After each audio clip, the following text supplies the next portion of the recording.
Good afternoon, friends. It's Thursday, October 22nd. Time for the reflection. Each month during our steering team meetings, I lead a devotion. And the pattern is that I offer two questions for each of us to consider and reflect upon. Earlier this week, when we had our steering team meeting, these were the two questions I asked people to think about and respond to.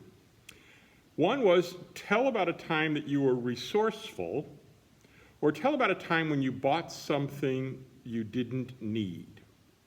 Now, to be honest, I can't remember anyone responding to the question about buying something they didn't need. It seems self-evident.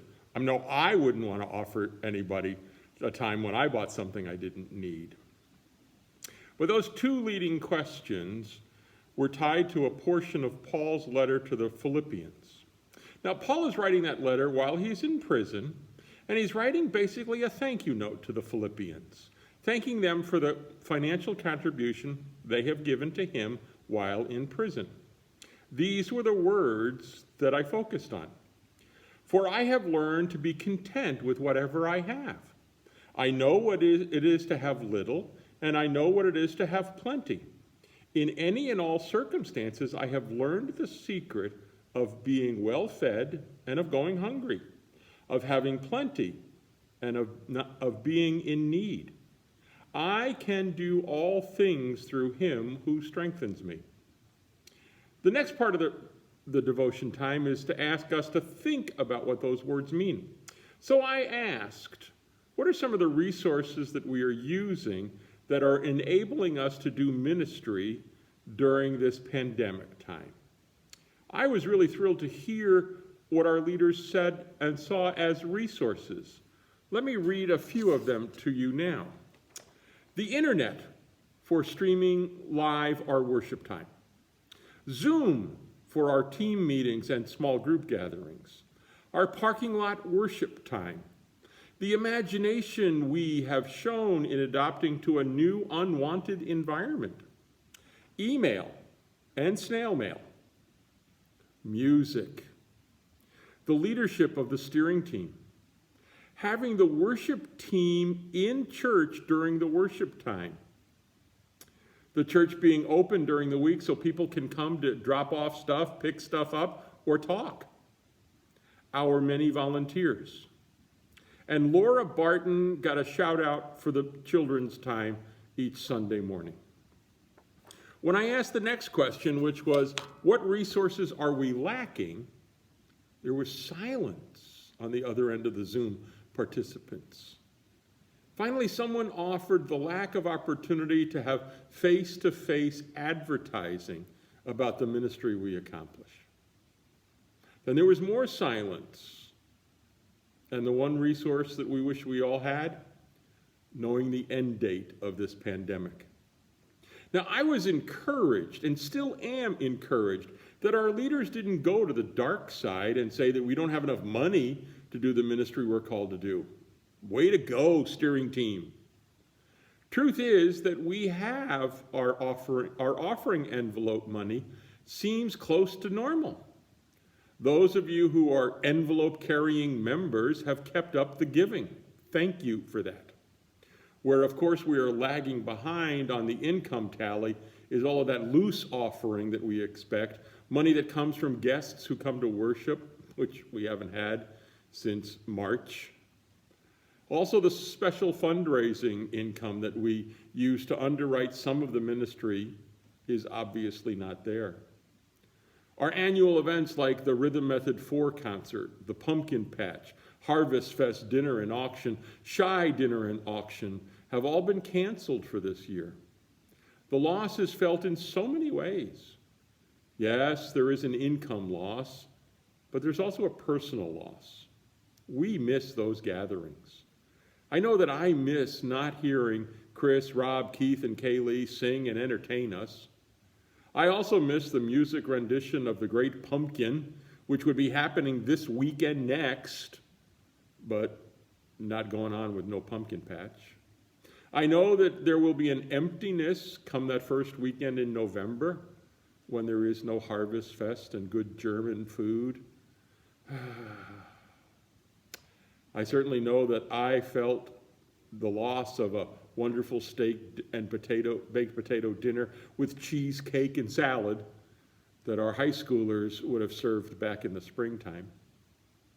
So I also echo the statement that it would be great to know when this pandemic will end and when we can return to the happy days of yesteryear. But there is the worry. I realize that in Solano County, we are now in a less restrictive stage. Some things are opening, but it's still a little scary.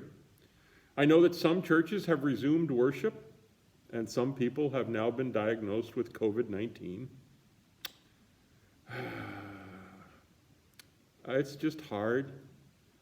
I was celebrating the fact that we moved to the less restrictive stage a week ago, but then over the weekend I heard somebody share with me that one of the newspapers had an article about how we're now possibly going to be more restricted because COVID-19 cases are rising. Now, I faithfully watch the ticker tape every night when I watch the news. The one that scrolls across the bottom of the TV screen as I'm watching the local news, telling me about COVID cases in counties in the area. And our numbers are going up, and our death numbers are going up slightly. That's good news, but they're still going up. It's worrisome. What can we do? Well, another week has gone by, and we did not get demoted back down to a more restricted phase. That's good news. But I still hear those stories of pastors and members of churches that are worshiping being now diagnosed with COVID-19. I want to say thank you and good job, Solanoites, those of you who have indeed kept the distance, who've worn your masks outside to protect yourselves and others. Whatever we did the last couple of weeks, it's been working. Let's keep it going. Let's try to make sure that we don't get so caught up in when will it end that we race to the end and not give ourselves the full chance to be healthy and safe. In all of it, I want to reflect that I am honored to serve on a steering team that is foresightful enough, that is courageous enough, that sees the positive resources that we have and how things are, not exactly what we expected, but how we are doing well. I'm also honored to be the pastor of a congregation that has, for the most part, been able to just keep going along. I understand that some of us, and I'm one of them at times, that I want things to go back. I want to have people here in worship, but not yet. Because the other side of me is selfish. I don't want to do hospital visits when I can't get inside. I don't want to do funerals for people here who have died because of COVID-19. I want all of us to live, and I want us to be safe. So when will we open? I don't know. We have to wait and see. That's hard, I know, but God says, wait. God says, be patient. God says, be positive. Things will be okay. Our steering team believes that, and that's encouraging. It should be for all of us. Be encouraged by the fact that they saw things like the internet for live streaming worship, the leadership of the team, the imagination, the music, all of those positives. And only 2 negatives? Good deal. Let's be positive and work toward that solution. Let's be positive and wait until it's safe and we can figure it all out. Until then, I look forward to seeing you in worship. And this Sunday, Reformation Sunday, the 25th of October, it's going to be a little different, I know that, because Jesse Alice and J.D. Hoskins are going to unveil for us the new live streaming. They've been working hard on getting the camera positioned, everything in line, and let's pray that our internet holds up.